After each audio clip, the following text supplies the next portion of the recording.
Hey guys, Cameron Davis here, and I'm just here to make a little prediction video for an upcoming match this Sunday, March 12th, on AVGL's 2017 Spring Counter-Strike Global Offensive between GeeGees from the University of Ottawa and then Waterwoo, whether that's Waterwoo University or University of Waterwoo, I don't know. But the reason why this is going to be an exciting match is because they're both the leaders of their respective groups in CSL's 2017 spring season, and so this isn't just going to be one top tier team versus a new fresh team who aren't yet good. These are going to be two powerhouse teams, two powerhouse schools really duking it out. What makes it a little more exciting is the fact that they're both in Group A, which is what I'm calling the group of death in AVGLs, because not only they have these two teams, they also have Ryerson and Nalini, who are both near the top, if not the top, of their respective groups as well in CSL. But, so, between these two teams, just for a quick team rundown, for GeeGees we have Mario, Placebo, Wrecked Unit, Chocolate Monster, and Secure. Kinglong, I believe, used to be on the main 5-man roster, but then got replaced with Chocolate Monster, whether it's because of performance issues or because they're college students and they have college stuff going on, I don't know. But then Waterwoo, they have Mio, Hero, Acronix, Divigate, and Unicycle as their main 5 roster. So, just a rundown of their CSL season. Most of the data that I can get from this is going to be from CSL because both these teams only played one series so far in AVGL. But GeeGees are currently 6-1 in their CSL group. But their victories have been incredibly dominant victories. They've gone 16-9 against Madison, 16-2, 16-5. And then even when you look at AVGL, their 2-0 victory over John Carl was 16-4, 16-2. And so every single victory they have, they haven't let the opponent go over, reach double-digit rounds. They did lose 13-16 against Fiven on terrain. And Fiven are 6-1, and I guess tied for first place in CSL because I guess that should put Fiven on top. I don't know why on the listing it shows GeeGees on top, but I don't know. I guess because they have the what's it called? What's the word? The head-to-head. Fiven have the head-to-head, so they should be at the top. But in any case, GeeGees are tied for first with Fiven in their group. Waterwoo are 7-0. However, their victories have, for the most part, been a lot closer. Like they went 16-13, 16-14, 16-10. That being, and like both these teams, they've faced same general spread of opponents. It's not like Waterwoo are playing more stronger opponents more than GeeGees are. That being said, you also could argue that the map matchup isn't, you gotta take that into account for CSL, because what CSL does, that's the best of one, and each week has its dedicated map. And so, like, yeah, sure, 16-10 on Nuke versus RMU, who are 6-1. That's, understandable. But going 16-13 on Mirage against Redhawks, who are 4-3, it's a little more tight than you should expect a dominant team to be. However, they had no choice but to play Mirage because that's what CSL dedicated that week to be. And so you could argue that maybe if they played them on Nuke or Cobble, Waterwoo would have had a much closer scoreline against them. That leads me into, I guess, the rundown of the styles. GeeGees, their main carries are going to be Mario and Placebo, with Wrecked Unit as their main entry fragger, Secure as like a supportive opper, and then Chocolate Monsters, not to be insulting, but kind of just their 5th guy who gets taken out and gives information once he dies. He's usually the bottom of the scoreboard for GeeGees. But stylistically, they're on the Fnatic, or what everyone calls like the Fnatic style. They want to get those duels in, and they are very explosive when they take map control, not just on T side, but also on CT side. If you give them an opening on CT side, they will run in, and they will take it, and it will take map control. And it's not formulaic map control. Like, it's not like, oh, I'm going to throw a smoke here, and I know this is going to push them back, and so we're going to push them back, and, now we're on Mirage, and we're taking control of mid, but it's still 5-5. Like, no, when they take map control, they're going to kill you, and they are incredibly open and like they want to like they're okay with trading. And so when they have Chocolate Monster Wrecked Unit and then Sakura Time basically go and be the first ones that go in and get traded out. Mario and Placebo are there to clean everyone up. And so even though they trade, they consistently win these rounds because they have Mario and Placebo as really dominant, like 2v2, 3v3, like mid-end round players. Waterwoo are a little more controlled. I mean, I'm not necessarily saying GeeGees are like rambunctious and chaotic, but like stylistically, their style is a little more formulaic, I guess. You can only go so formulaic when you're a college team because it's not like you're practicing 8 to 10 hours a day. 8 to 10 hours a day. You can't. It's virtually impossible unless you're a team of 5 prodigies to do the whole Sterix Navi style of like super formulaic strategic Counter-Strike. But they're definitely more towards that end than GeeGees are. They generally have very map. On the T side, they're very pack mentality. They usually go 3-1-1 or 4-1, where like 1 or 2 lurk players are on the map, and then the other 3 or 4 stay together.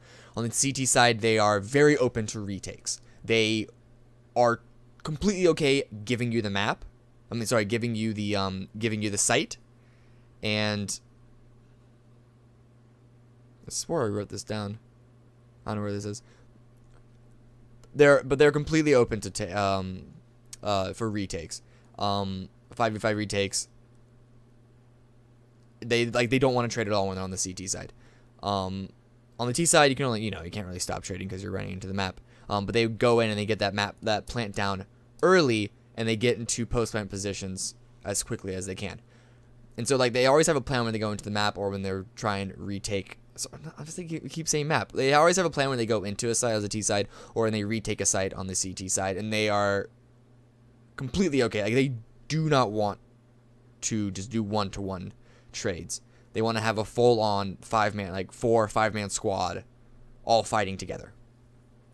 And so I'm not going into maps just yet, but even looking into the stylistically, that I think gives GeeGees the upper hand because they will bombshell onto the rest of the map, and they will try their hardest to not let you run away. Like when they go and take mid on Mirage, or when they go and take or in Cash, or they go like mid on Mirage or Cash, like they will try their hardest to not. They're not just gonna smoke you out and then run in there. They're gonna try and shoot you and take you out.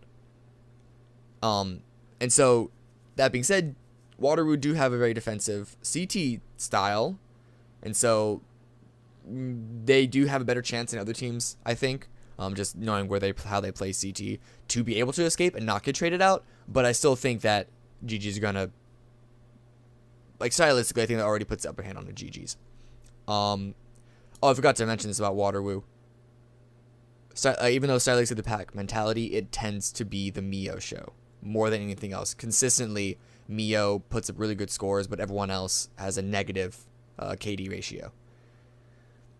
Hero can show up every once in a while, like around like 2 out of 3 maps, every other map, something like that. He'll show up in good force, but there are also other maps that he's completely non-existent.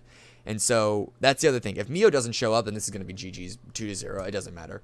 He tends to show up, but it's whether the rest of his team can back him up, and even if they don't have the game of their lives, as long as they're somewhat present, they can have a chance. Particularly if Hero's gone, if it's just Mio and Hero's not there, there's no way that they're gonna take this.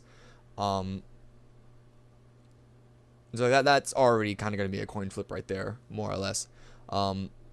Hopefully, the best of 3, instead of being a best of 1, the best of 3 style can help Hero get like warmed up, and so even if he doesn't show up on the first map, he could be present on the second map. Or maybe he doesn't show up on the first map and he gets all in his head and is even worse on the second map. I don't know.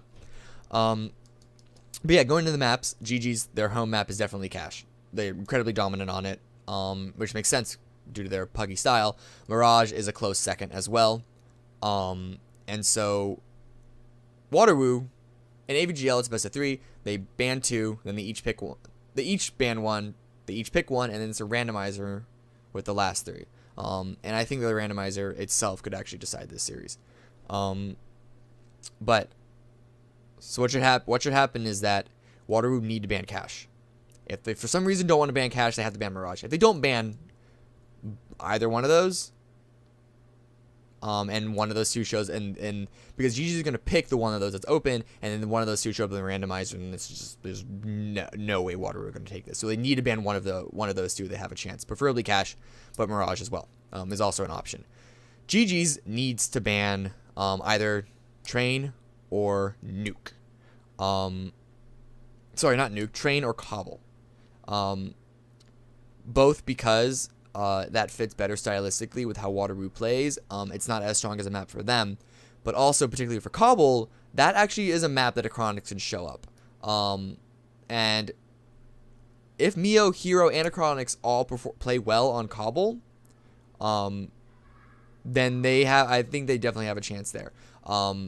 Because that Cobble does give Waterwoo a third core to their group who can actually perform instead of it just being the Mio and sometimes not Hero show.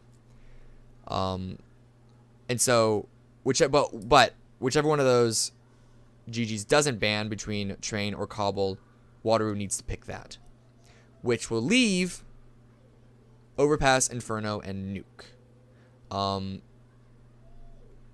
I know GeeGees are okay with playing Overpass, because that was the third map in their series against John Carroll. It didn't get to that because they beat them 16-4 and then 16-2 on the first two maps on Cash and Mirage. You have to ban those maps, as many of those maps as you can against GeeGees. But they both went through. But the fact that it was there means that they're okay with playing it. And also just stylistically looking at it, it fits better into GeeGees' style. Neither team has. No, they played. GeeGees also played Overpass 16-5 against West Virginia as well. And so we have a little data on that stylistically, and so we know we're good on it. They're good on it. And Nuke is a I believe it's a Waterwoo map. Even though it's on the more strategic side of the maps, just because of how open it is for T's now with the update, GeeGees could have a really dominant No, actually, no, that's not true. No, that's not true. I actually think Nuke is a pretty strong map for Waterwoo as well. Just because when you break into a site, whether it's B or A on Nuke, you kind of have to do it all at once, and that's not GeeGees style. They kind of like it. They do it quickly, but it's not like as a pack when they break into sites and they break onto the map and get map control. And so I think Waterwoo, if they have good positions on Nuke, which they've played Nuke, they're okay with playing Nuke, they're good on Nuke. I do think that if Nuke is the randomizer, Waterwoo have a chance on this. Inferno, complete 50-50, not just because of stylistically, but also because we haven't seen either of these teams play it. So I don't know. Inferno, the reason why Inferno was the most commonly played map is because it was every team was okay with playing it. The Puggy style teams, though, they preferred like the Dust 2 and the Mirage, or like the strategic style of teams preferred the Train and when was Nuke Inferno removed? That was okay. So Inferno, the Train or the Cobble. No one really liked Cobble when it came out, but you know what I'm saying. That side, this side, Inferno. The reason why Inferno is the most played is because every team was okay with playing it because it was dead center. And so stylistically, I think it should be it's the middle between GeeGees and Waterwoo, but also we haven't seen either of them play it, so I don't know. But yes, I think that if Overpass is the random map, then GeeGees should take this a solid 2-1. If Nuke is the random map, Waterwoo should take this 2-1. And if Inferno is the random map, it's kind of up in the air. But I'm still going to give it to GeeGees just because their cores, their carries are more consistently there. They always show up. They have never not shown up. While Waterwoo, it's a little more up in the air. And then if you shut Mio down, if GeeGees know to focus Mio and they shut him out, there's just no more firepower left on the team. And so yeah, so could be 2-1 GeeGees if it's Overpass, 2-1 Waterwoo if it's Nuke. But full on prediction, not knowing the maps, I do think GeeGees have the upper hand in this overall, but Waterwoo do have a chance depending on the maps.